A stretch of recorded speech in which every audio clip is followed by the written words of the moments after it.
accompagner restera mon devoir et mon plaisir. Mesdames, messieurs, bonjour et bonsoir. Ça dépend de l'heure à laquelle vous nous recevez.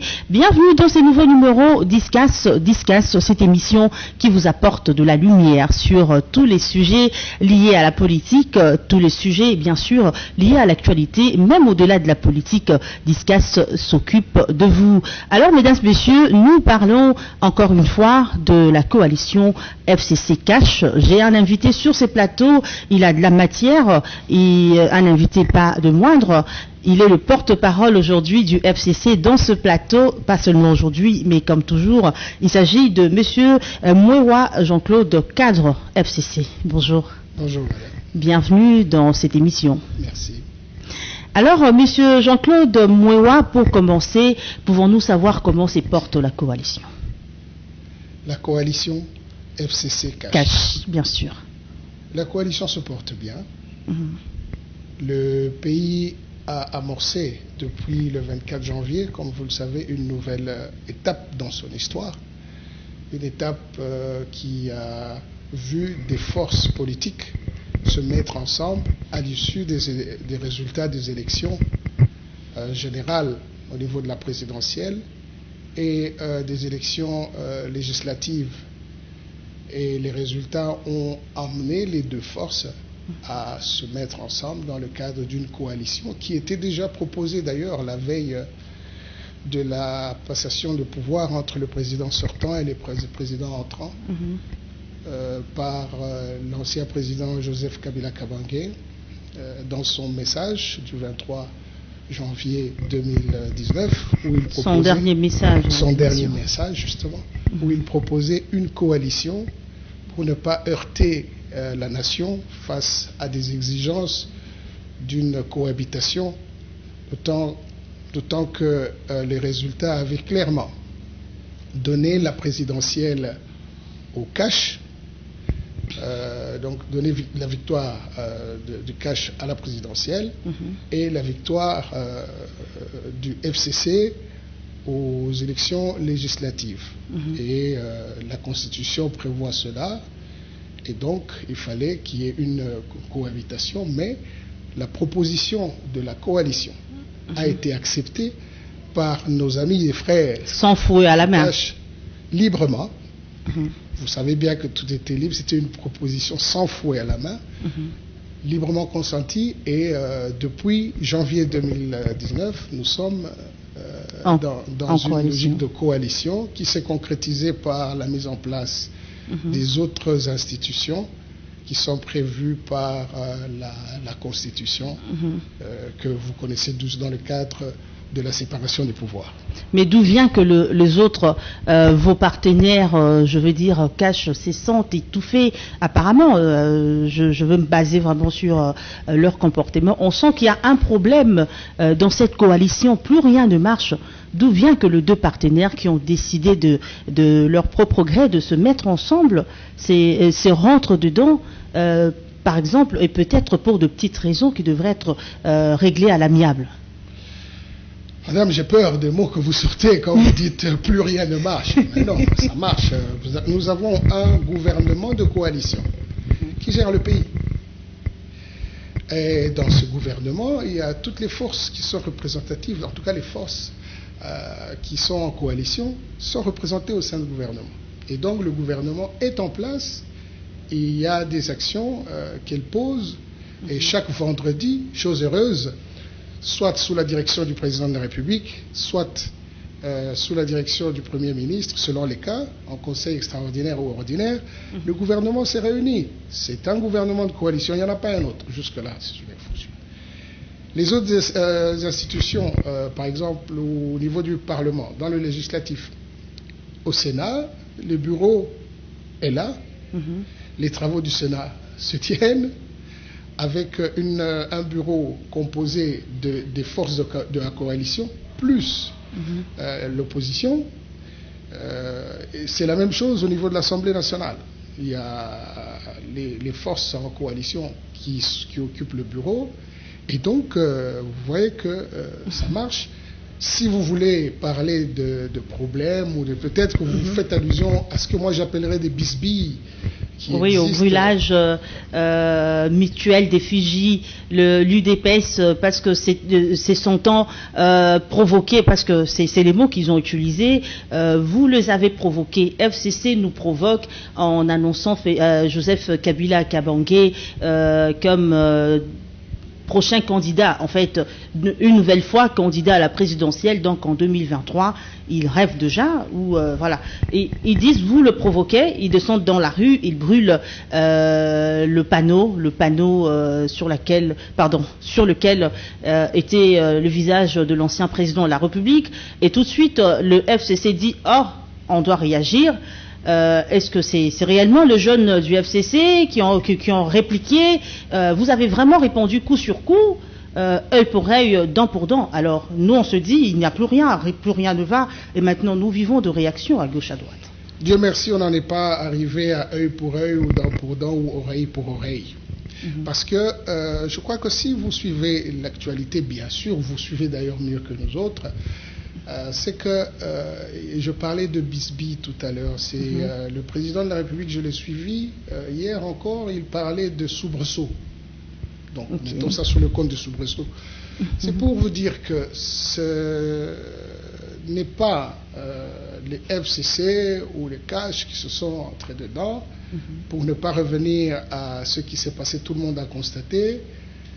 Certains ont brûlé certaines personnes ici à Kinshasa et même dans d'autres provinces, ont brûlé une affiche sur laquelle il y avait le visage du président honoraire, Joseph Kabila, autorité morale du FCC, et puis d'autres avec aussi des drapeaux. D'abord, ceux qui ont brûlé avaient des drapeaux, les autres aussi avaient d'autres drapeaux. Ils s'en sont pris à une affiche du chef de l'État dans une province donnée, et donc ça a créé des échauffourées.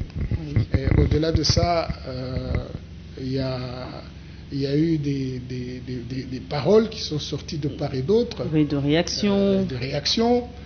Je parle bien, vous savez, il y a deux coalitions. Il y a une coalition de deux regroupements. Deux grandes forces. Oui. D'un côté, il y a le FCC avec tous ses partis et regroupements. Et de l'autre côté, il y a le CACH avec ses partis et regroupements et sympathisants et même des indépendants qui sont alliés au CACH. Et pour le cas d'espèce, on a parlé des drapeaux de l'UDPS arborés par certains qui ont brûlé. Et ici, on a parlé de drapeaux et de t-shirts du PPRD. Et donc, vous voyez que c'est deux partis. Mais ce n'est pas les deux coalitions. Et donc, dire que cela constitue... Est-ce que ça ne veut pas dire que les autorités morales de ce parti, quelconque, s'il faut parler en termes de parti, n'arrivent pas à gérer, à encadrer leurs militants? Parce que là, nous vivons un peu comme une bombe à retardement. N'allons pas trop loin, parce que vous savez, les mots, des fois, les mots, quand on ne les sort pas avec responsabilité, c'est à la base de beaucoup de choses. L'histoire du monde nous édifie assez sur des discours incendiaires, et les conséquences, aujourd'hui, nous les regrettons tous. Vous avez commencé par dire que le président, la famille de l'autorité morale Joseph Kabila a parlé de son retour. Chaque regroupement politique, chaque parti politique a le droit de s'organiser en interne, n'est-ce pas? Exact. Et c'est tout à fait normal et logique que le PPRD, en faisant sa séance, en tout cas sa session d'évaluation, a souhaité que le président, l'initiateur du parti, qui est en même temps autorité morale du FCC, puisse revenir à la tête du parti. Ce n'est pas un secret que c'est Joseph Kabila qui est le patron du PPRD. C'est le leader du PPRD. Et si le leader dit, si la masse du PPRD, ou en tout cas les sociétaires disent, notre patron revient à la tête du parti, parce que jusque-là, c'était le secrétaire permanent qui dirigeait. Maintenant, le président national va revenir aux affaires. Est-ce un péché? Je pense que non. il y a quelque temps, l'UDPS était organisée pour choisir un président, et nous le savons tous, c'était l'actuel président de la République, le président Félix-Antoine Tshisekedi, qui avait été élu président de l'UDPS avant les élections, et puis quand il est passé et cela n'a pas empêché les partenaires ou les sociétaires de l'UDPS de se réjouir de son élection, et en tant que président de ce parti. Il y a encore d'autres regroupements dans le pays où vous voyez chacun est président de son parti. C'est normal que la masse se réjouisse de l'arrivée de tel ou tel aux affaires. Est-ce pour cela qu'il faut s'en prendre à tel ou tel parti ou à tel ou tel frère, alors que nous sommes dans une démocratie?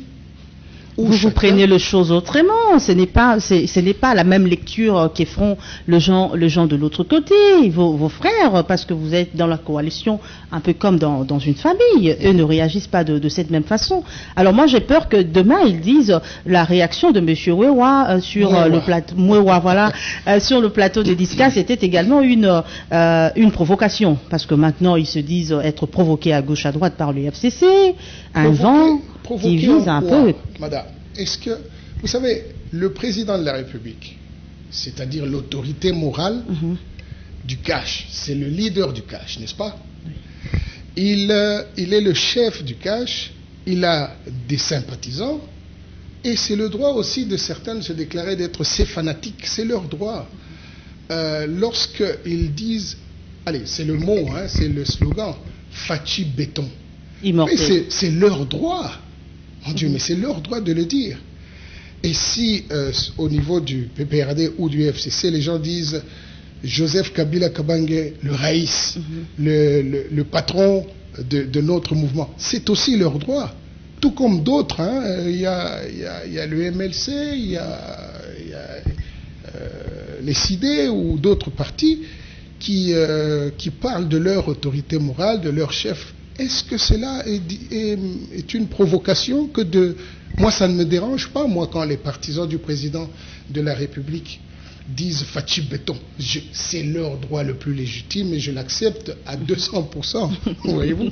Et qu'on laisse aussi aux autres le choix de parler de leur leader. Surtout que nous sommes en démocratie. Donc, voilà, nous sommes en démocratie. Est-ce que cela peut être pris comme une provocation? En tout cas, moi, je ne le pense pas. Alors, selon vous, pourquoi l'annonce du retour de Joseph Kabila dérange les autres? Pourquoi cette annonce fait frissonner certains pour qu'ils montent au créneau, pour qu'ils se chaînent? Qu'est-ce que Joseph Kabila apporte, ou qu'est-ce qu'il a qui fait peur aux autres? Cette question-là ne m'est pas, en théorie, elle ne m'est pas adressée à moi. Parce que je pense que c'est ceux-là qui en font un problème, qui doivent nous dire pourquoi, justement, ils ne le prennent pas bien. Et pourtant, Joseph Kabila est congolais, il est fils de ce pays, il l'a dirigé pendant autant de temps, et au nom de la Constitution, il s'est mis à l'écart, il a fait une passation pacifique de pouvoir, et là, il devait se reposer quelque temps par rapport aux charges qui ont été les siennes. Et maintenant que l'actualité politique exige à ce qu'ils reprennent en main la direction du parti, pourquoi on pourrait l'en empêcher? C'est tout à fait logique qu'ils reprennent la direction de son parti politique et aussi du regroupement qui l'anime en tant qu'autorité.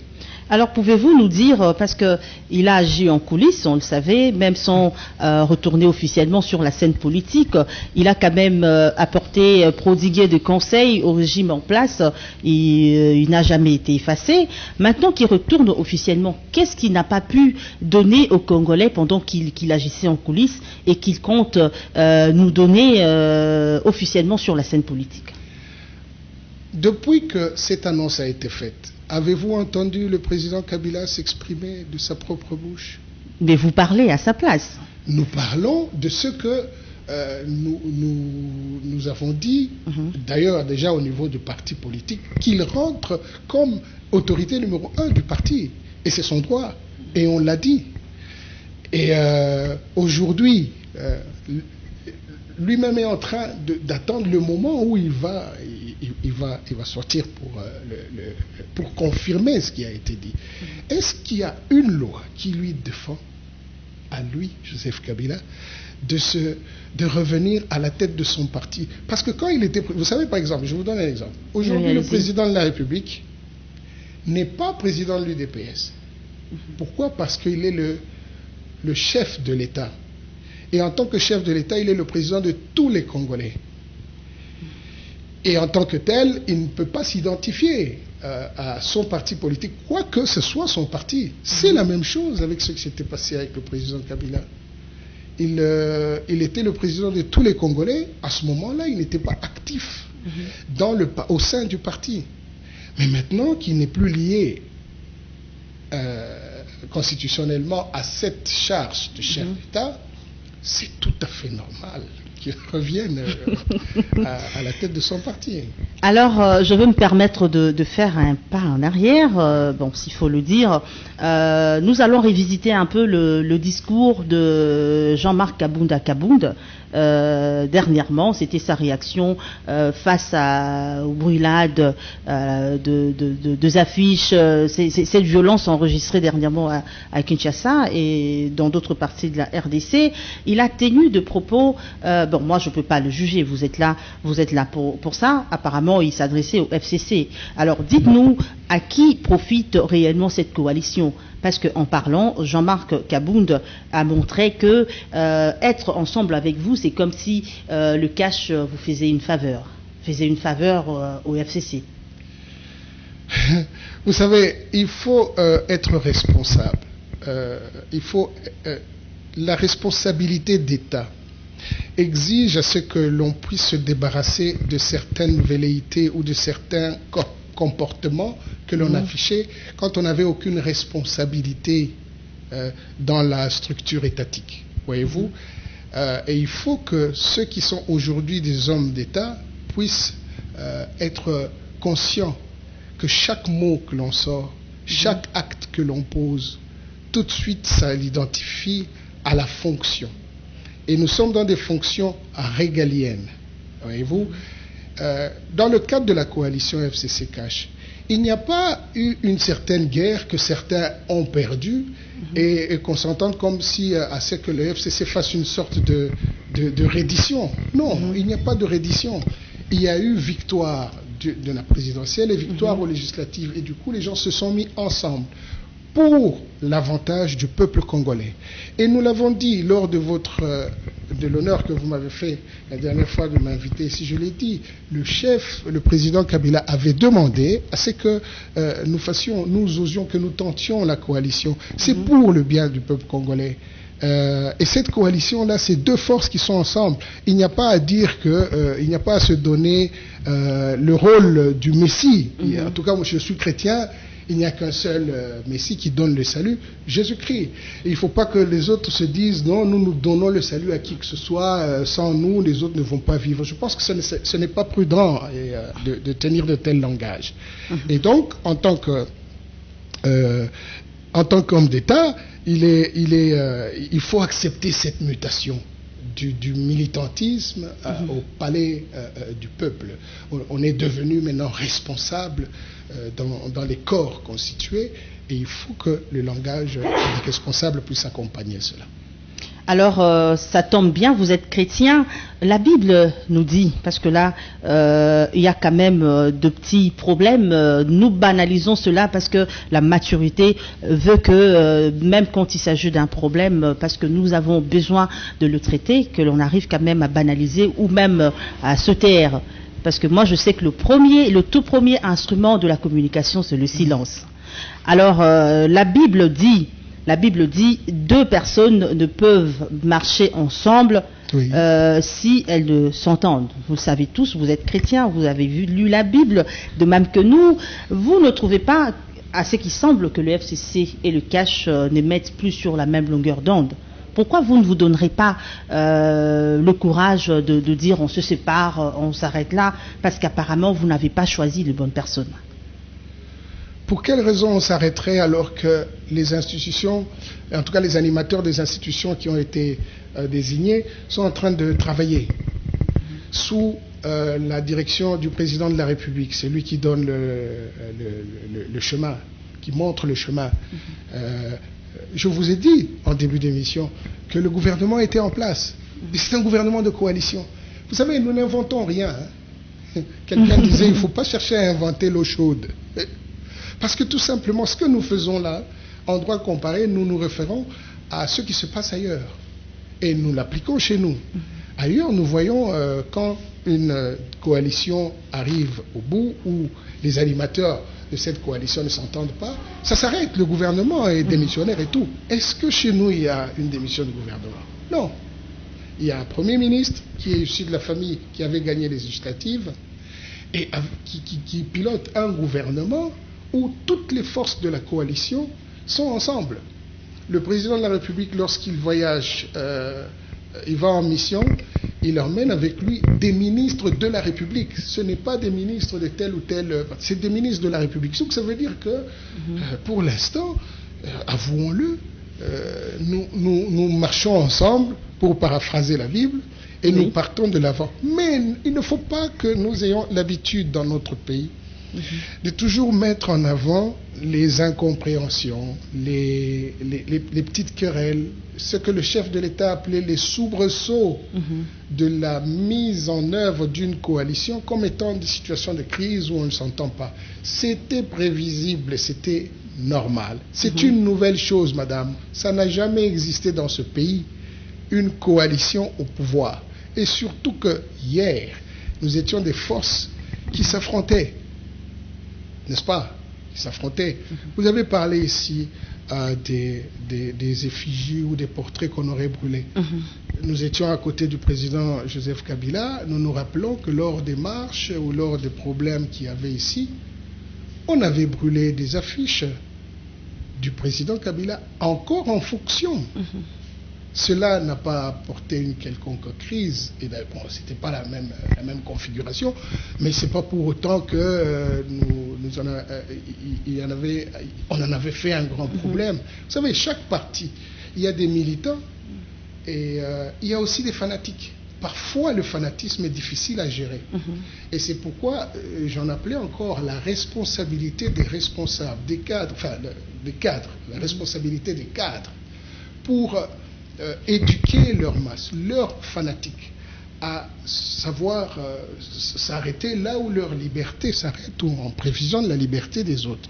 Et je pense que ça, est-ce qu'ils ont le temps pour ça? Mais bien sûr. Apparemment, le militant, la petite classe politique n'est pas bien encadrée, elle n'est pas formée. Qui fait la politique? Celui qui se réveille le matin parce que j'ai suivi Fachi, j'aime sa tête, je m'engage et voilà, nous sommes prêts à tout. Est-ce que les autorités politiques ont ce temps de former la jeunesse qui s'engage sur ce chemin? Il y a quelqu'un qui a dit ceci. On ne crée pas un parti politique pour ne pas l'éduquer. Lorsque les gens viennent dans un parti politique, on leur prodigue, on leur donne la vision du parti, on les encadre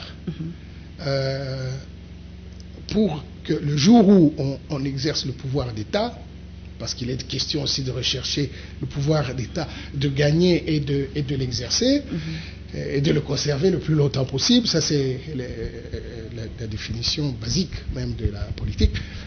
Et donc, il est normal que lorsque on a ces partisans, ou même ces fanatiques, qu'on les éduque au civisme, vis-à-vis d'abord de l'État, vis-à-vis des autres membres qui ne sont pas de votre parti ou de votre regroupement, vis-à-vis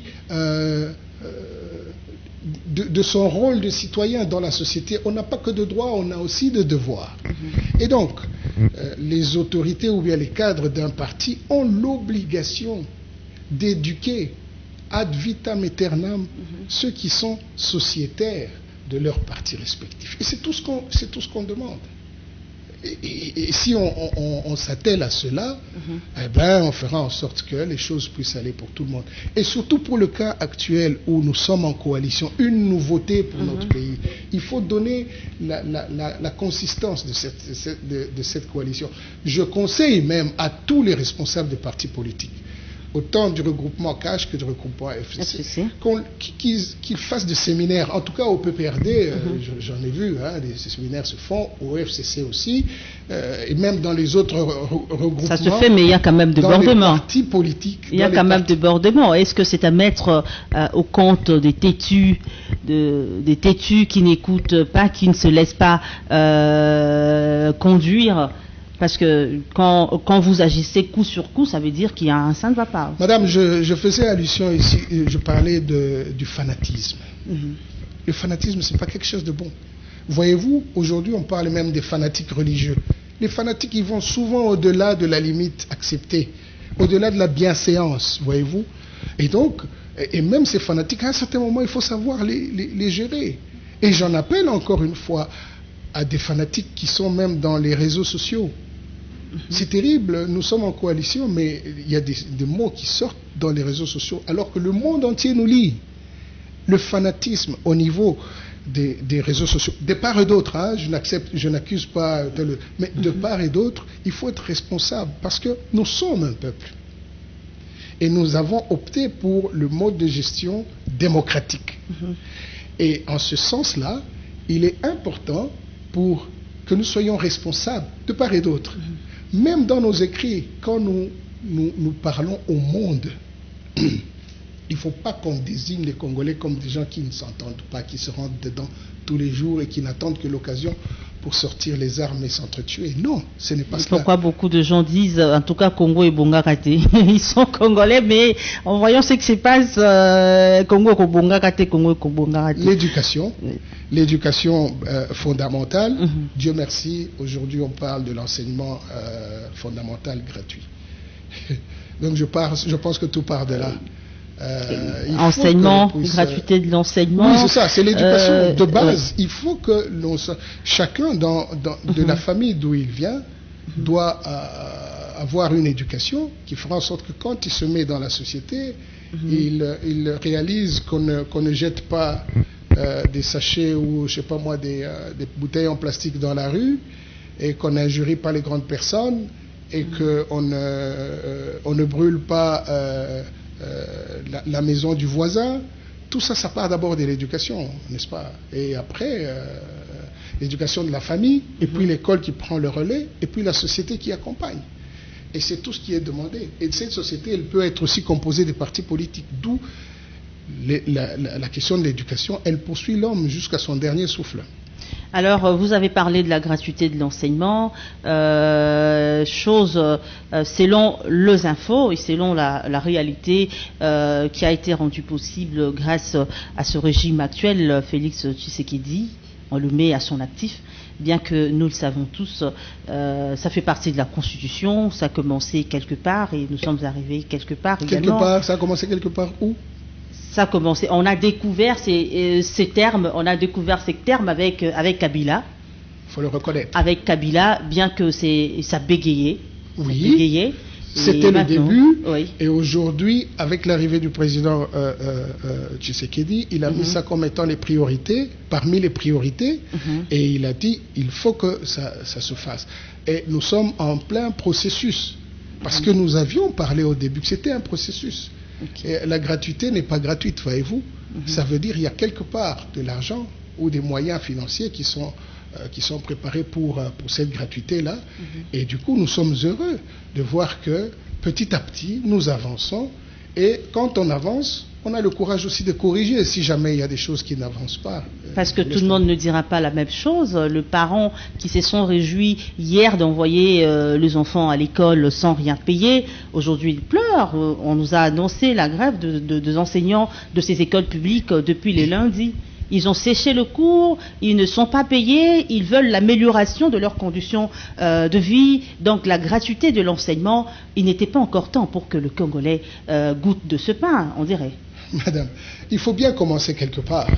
Et c'est courageux de commencer, que le président ait décrété la gratuité de l'enseignement. C'est une très bonne chose. Mais il faut des mesures d'accompagnement. Et pour ça, les experts ne manquent pas dans ce pays pour qu'on réfléchisse. Faut-il y aller graduellement? Faut-il commencer par le primaire? Je pense que c'est ce qu'on a dit, hein, c'est l'enseignement fondamental. Donc, commence quelque part et on accompagne. Et au fur et à mesure, vous savez, les réformes, ça prend du temps. Les réformes, c'est beaucoup d'énergie, beaucoup de moyens et beaucoup de persévérance. Il faut accompagner cela. Il le faut bien. Alors nous sommes déjà en train d'évaluer le 10 mois passé à la tête du pays par... Nous sommes déjà... Oui. par Félix Tshisekedi. Il s'est auto-évalué à Paris devant la diaspora congolaise. Il s'est auto-évalué devant la diaspora congolaise en évaluant ce qu'ont rapporté ses multiples voyages. Alors c'est que nous donne aussi le droit d'évaluer ces temps, donc il n'est pas tôt. Il n'est pas tôt. Alors selon vous, vous êtes congolais, vous êtes dans cette coalition. Comment jugez-vous le temps déjà passé par Félix Tshisekedi? Qu'est-ce que le Congolais a bénéficié? Y a-t-il de l'espoir? Vous savez, nous parlons de la coalition. Et cette coalition a été voulue pour le mandat. Vous aimez bien parler de régime. Moi, je préfère le terme mandat.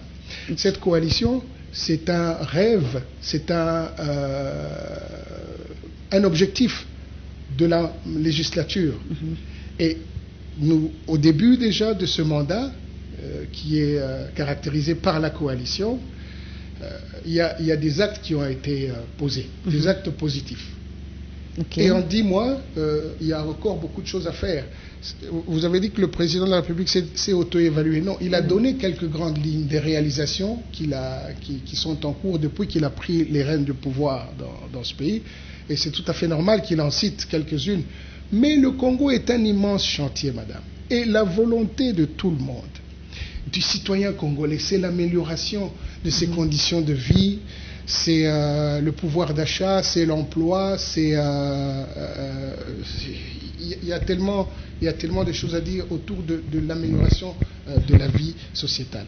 Et pour ça, la coalition, elle est disposée à tout faire pour que nous puissions avancer ensemble, accompagner le président de la République. Et nous lui souhaitons tout le meilleur. C'est pourquoi nous disons tout le temps, au-delà des déclarations qui sont faites par les uns et les autres, nous regardons au-dessous, plus haut, au-dessus, là où il y a les différents responsables, c'est-à-dire le président de la République, le leader de Cash et l'autorité morale du FCC, qui, eux, ont toujours ce discours-là, en privé comme en public. Je fais passer le président en avant, le président de la République, il a dit, lui, il est très optimiste et il croit au succès de cette coalition. Quoi de plus normal que de l'accompagner? Puisque nous désirons tous, d'une manière ou d'une autre, nous vivons dans ce pays, et d'une manière ou d'une autre, nous sommes concernés par les succès que nous allons récolter de cette coalition. Voyez-vous? Et donc, pourquoi ne pas continuer à soutenir et à accompagner et se défaire des discours qui divisent, des discours qui ne construisent pas, parce que nous avons une nouvelle manière de faire. Essayons de bâtir ensemble avec un discours rassembleur. Nous sommes arrivés à la fin, mais je ne peux pas m'empêcher de poser cette question qui dérange, en tout cas ça dérange beaucoup de gens, le zèle que prennent les conducteurs de moto-taxi, communément appelés Wewa. Vous avez appris, ils se font justice en brûlant de véhicules, en faisant ceci, en faisant cela, et puis je même appris, je tais la source, je même appris qu'il serait débauché de la milice Kamwina Sapou et des autres parce que certaines personnes crient au danger. Alors, étant congolais, nous vivons à Kinshasa avec ces motos-taxis, ces chauffeurs, ces Wewa, qui agissent d'une drôle de manière. Pensez-vous qu'il y a une main derrière ce genre, une main qui les encouragerait à agir comme tel, parce qu'on se croirait devant de petits rois? Sans preuve, je n'oserais accuser personne. Mais c'est très lourd ce que vous sortez là. Je constate que nous sommes encore en train de tout faire pour que les gens, les Congolais, surtout la jeunesse congolaise, puissent trouver de l'emploi. Et beaucoup sont encore dans l'informel. D'où on cotise et puis on achète une moto et directement on se met à faire le transport urbain. Je vous signale d'abord que les mototaxis, ce n'est pas seulement à Kinshasa. Et d'ailleurs, Kinshasa, c'est venu après. Hein. Il y en avait dans les grandes villes comme Lubumbashi, Goma, Bujumaï et Kisangani. Et donc, vous parlez de cas isolés, des cas qu'on vit ici à Kinshasa. Oui, à Kinshasa. Je ne pense pas que ce soit particulièrement à Kinshasa. Je ne pense pas que ce soit. Mais là, j'en appelle au pouvoir public, sur la responsabilité du pouvoir public d'encadrer ces jeunes gens. D'abord, déjà au B.A.B.A., c'est-à-dire au respect du code de la route. Déjà, c'est très important. Et puis, faire tout pour qu'ils quittent l'informel, qu'ils viennent dans ce qu'il y a de formel. Il y a des structures qui forment des jeunes, l'INPP par exemple. Qu'ils arrivent à trouver des documents qui soient identifiés. Un cas de force majeure, ils sont là. C'est dangereux de laisser ces jeunes gens prendre des motos sans casque, non identifiés et tout ça. Ça peut aller dans tous les sens. Et donc, il y a ce besoin urgent de les encadrer, de leur donner, d'imposer l'immatriculation parce qu'on ne négocie pas. Vous savez, parfois, nous pensons que utiliser la voie publique, c'est quelque chose de banal. Non, allez dans tous les pays.